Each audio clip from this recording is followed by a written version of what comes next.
Hello and welcome back friends. Today we are going to discuss about CRPC, a criminal procedural code, chapter 1st and chapter 7.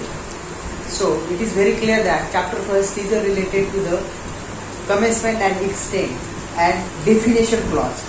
मतलब उसमें definition दी गई कि bailable offence क्या है, non bailable offence क्या है, वगैरह वगैरह वगैरह. आपको खुद एक बार देख लीजिए. मतलब आसान से डेफिनेशन से मैजिस्ट्रेट क्या है, पुलिस ऑफिसर कौन है, ये सब की डेफिनेशंस दी गई है. वो इजी टॉपिक है, वो आप खुद से भी कर सकते हो. लेकिन उससे आगे जो टॉपिक आता है वो इम्पोर्टेंट भी है और मतलब आपको इतनी आसानी से समझ में नहीं आएगा, क्योंकि वो है हायरार्की ऑफ द कोर्ट्स. मतलब जो क्रिमिनल कोर्ट्स थे जो सीआरपीसी के अंडर इस्टेब्लिश हुए हैं, उसके बारे में जो इंफॉर्मेशन दी गई है वो चैप्टर 2 में दी गई है. कि जो क्रिमिनल कोर्ट्स है, मतलब आप सोच सकते हो कि एक सुप्रीम कोर्ट है, सुप्रीम कोर्ट के नीचे एक हाई कोर्ट है. मतलब हर एक स्टेट में हाई कोर्ट है. हाई कोर्ट के बाद डिस्ट्रिक्ट कोर्ट आता है, जिसे हम सेशन कोर्ट भी कहते हैं. और सेशन कोर्ट में एडिशनल और असिस्टेंट सेशन कोर्ट होते हैं. उसके बाद आता है चीफ जुडिशियल मैजिस्ट्रेट का कोर्ट. मतलब और इसके ही जो एक लगभग एक स्तर का कोर्ट होता है वो होता है स्पेशल जुडिशियल मैजिस्ट्रेट का कोर्ट. और इसके जो नीचे आता है वो होता है judicial magistrate first class and second class का कोर्ट. मतलब ये जो हायरार्की है वो हमें देखनी पड़ेगी. और ये जो कोर्ट्स है, ये कोर्ट्स कौन सी पनिशमेंट पास कर सकते हैं, मतलब कोर्ट्स हाई कोर्ट्स कौन सी पनिशमेंट पास कर सकता है, और जो सुप्रीम कोर्ट है वो कौन सी पनिशमेंट पास कर सकता है, और जो लोअर कोर्ट्स है वो कौन सी पनिशमेंट पास कर सकते हैं, जो कि मैजिस्ट्रेट कोर्ट होते हैं. ये सभी चीज़ें हम इसमें देखने जा रहे हैं.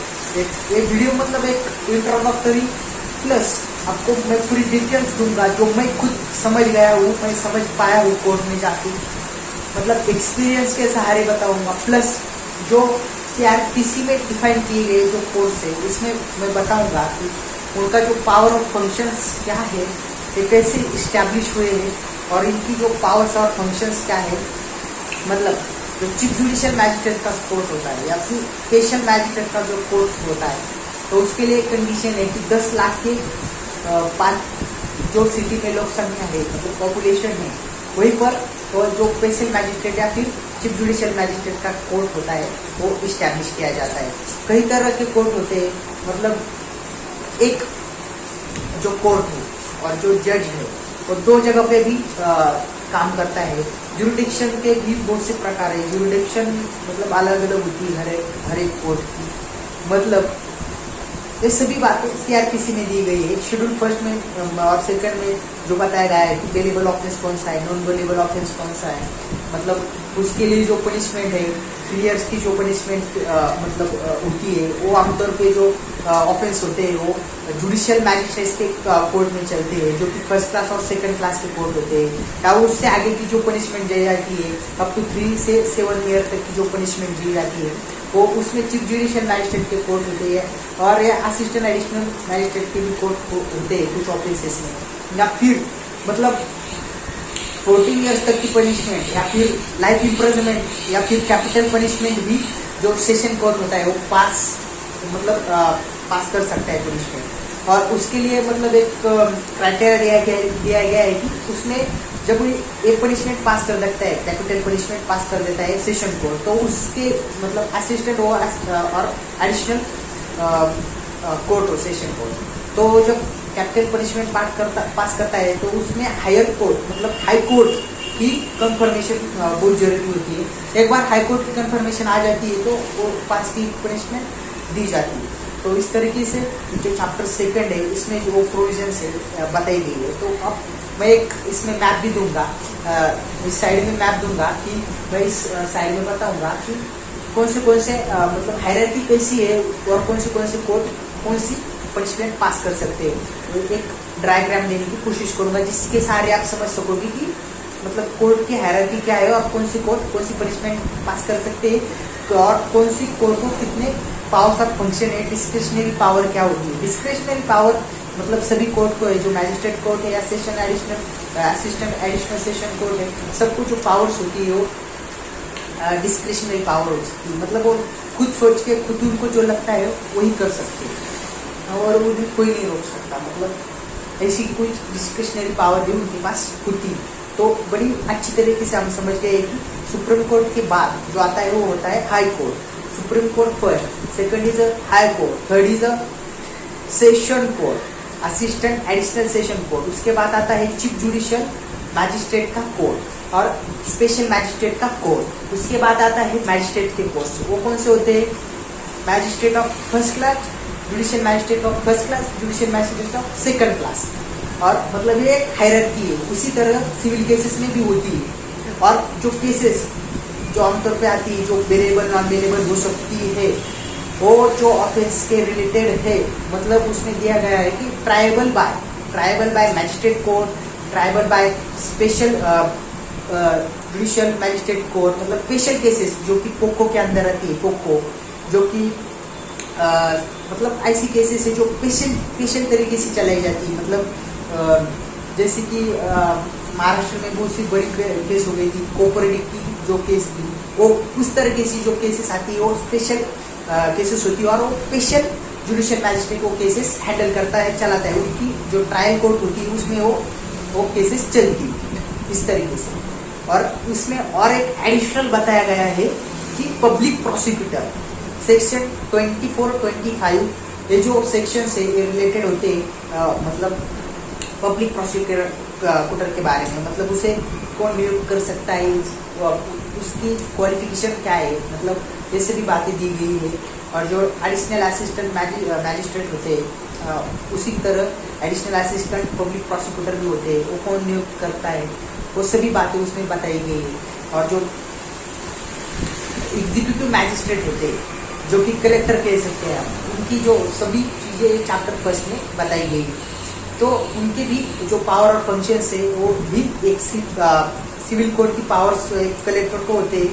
और मतलब वो उनकी जो एग्जीक्यूशन होती है, एग्जीक्यूटिव मैजिस्ट्रेट उसे कहते हैं, वो जो एग्जीक्यूशन की जो भी मतलब पिटिशंस होती है, एग्जीक्यूशन पिटिशंस जो होती है, उसके मतलब जो जजमेंट आता है, तो उस तरीके से वो एग्जीक्यूशन करते हैं। और वो आमतौर पर कलेक्टर होते हैं। मतलब ये भी बताया गया है कि पुलिस ऑफिसर पब्लिक प्रोसिक्यूटर नहीं हो सकता है। ये ऐसी भी बातें बताई गई है। और मतलब एक लिस्ट कलेक्टर को देनी पड़ती है। पब्लिक प्रोसिक्यूटर जब नियुक्त होता है तभी एक लिस्ट कलेक्टर और जो भी मतलब एक लिस्ट तैयार करते हैं कलेक्टर साहब जो होते हैं, मतलब एक सेशन पे वो एक लिस्ट तैयार करते हैं। और वो लिस्ट के आमतौर पे मतलब उससे सेलेक्ट होते हैं एक्सपीरियंस के देख के। और भी जो असिस्टेंट एडिशनल जो पब्लिक प्रोसिक्यूटर होते हैं उनके लिए एग्जाम होती है, एग्जाम थ्रू वो सिलेक्ट होते हैं। और उनके भी सभी बातें एक चैप्टर फर्स्ट मतलब बताई गई है। वो उनके जो पावर और फंक्शंस होती है, किस तरह के क्रिमिनल केसेस हैंडल करते हैं, उनकी क्या ड्यूटीज होती है, ये सभी इसमें बताया गया है। तो अगली मतलब एक चैप्टर है जो मैं खुद समझ पाया हूँ प्रैक्टिकल नॉलेज से। मैं आपको कुछ बुक से पढ़ के नहीं बता रहा हूँ कि मैं जो खुद आंखों के सामने जब ट्रायल चल रही होती है ट्रायल कोर्ट में, जिसमें मैं देख के जो समझ पाया हूँ, या फिर बुक्स में पढ़ के जो CRPC की बुक्स है उसमें पढ़ के जो मैं समझ पाया, उसके सहारे में भी पूरी वीडियो आपको बताएंगे। मतलब ये सब कोर्ट होते हैं और वो ट्रायल बेसिस पर केसेस लेती है। मतलब जो मर्डर के केसेस है, जो सीरियस हीनियस ऑफेंस के केसेस है, वो सेशन कोर्ट में डायरेक्टली चलती है। और उसके जो मतलब थेफ्ट की केस हो गई, या फिर छोटी मोटी जो केसेस होती है, जो समरी ट्रायल होती है, वो मैजिस्ट्रेट के कोर्ट्स देखते हैं। मतलब आपकी जो आप गाड़ी से किसी को ठोक दोगे या छोटा सा एक्सीडेंट हो जाता है, वो सभी जो केसेस है, या फिर आप ड्रंक करके ड्राइव कर रहे हो, इस तरीके से जो केसेस होती है वो मैजिस्ट्रेट के कोर्ट्स देखते हैं आपको। मतलब एक अप टू 3 years की जो पनिशमेंट होती है, उसमें 0 से 3 year तक की पनिशमेंट तक एक मैजिस्ट्रेट का कोर्ट पनिशमेंट दे सकता है। या फिर 6 months फाइन होता है, उसमें 5,000 10,000 तक फाइन जो होते हैं आमतौर पर। तो मतलब इसमें अमेंडमेंट होने रही है, वो होनी चाहिए, वो हो नहीं रही है। मतलब वो जो पुराने ओल्ड जो फाइन्स है वही उसमें दिखाए गए हैं। मतलब 5,000 से लेकर 10,000 तक की फाइन। आमतौर पे आप अगर देखे जाए तो पनिशमेंट के क्या क्या प्रकार होते हैं, उसमें फाइन होता है, मतलब इम्प्रिजनमेंट होती है और कैपिटल पनिशमेंट होती है। इस तरीके की जो पनिशमेंट के प्रकार है उसमें जो पनिशमेंट दी जाती है, तो इसमें जो मैजिस्ट्रेट की जो कोर्ट है वो एक आमतौर पर मतलब मीडियम तौर पे पनिशमेंट दे सकते हैं, मीडियम तौर पे फाइन दे सकते हैं। और जो उसके आगे जो जुडिशियल मैजिस्ट्रेट है, स्पेशल मैजिस्ट्रेट है या फिर असिस्टेंट मैजिस्ट्रेट है, एक उससे हायर लेवल की पनिशमेंट ग्रांट कर सकते हैं। मतलब जो भी हीनियस ऑफेंसेस होती है जिसके लिए पनिशमेंट 7 ईयर से लेकर 14 ईयर्स तक की होती है, मतलब 307 आईपीसी या फिर 376 आईपीसी, 389 आईपीसी, इस तरह की जो सेक्शंस है उसमें जो पनिशमेंट दी जाती है वो सेशन कोर्ट के द्वारा दी जाती है। मतलब इसमें जो मेन बताया है कि कोर्ट कौन सी पनिशमेंट पास कर सकते हैं, कौन से कोर्ट कौन सी पनिशमेंट पास कर सकते हैं, यही चैप्टर 2 सीआरपीसी में बताया गया है। आप भी देखिए, समझिए और सोचिए। मुझे लगता है मैंने बहुत कुछ बता दिया है। अगली वीडियो जो आने वाली है, मतलब मैं वीडियो जो बनाता हूँ मैं रीड करके नहीं बताने वाला हूँ, मुझे जो समझ में आ रहा है, मैंने जो समझा है वही मैं आपको बताऊंगा वीडियोस में, जिससे कि आपको भी एक नॉलेज आए, एक सेंट्रल आइडिया आए। जो बुक्स में आमतौर दिया गया है उसकी जो लैंग्वेज होती है वो आपको इतनी अच्छी तरह से समझ में नहीं आने वाली है, जितनी मैं समझाने की कोशिश कर रहा हूँ आपकी इस वीडियो के माध्यम से।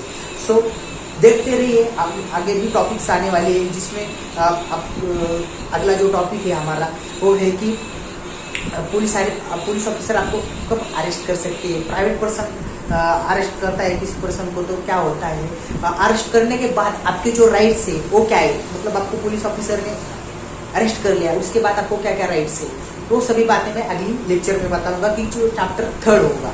सो thanks for watching this video. If you like then like the video, share the video with your friends. Thank you very much for watching. Again, thank you very much. Thank you.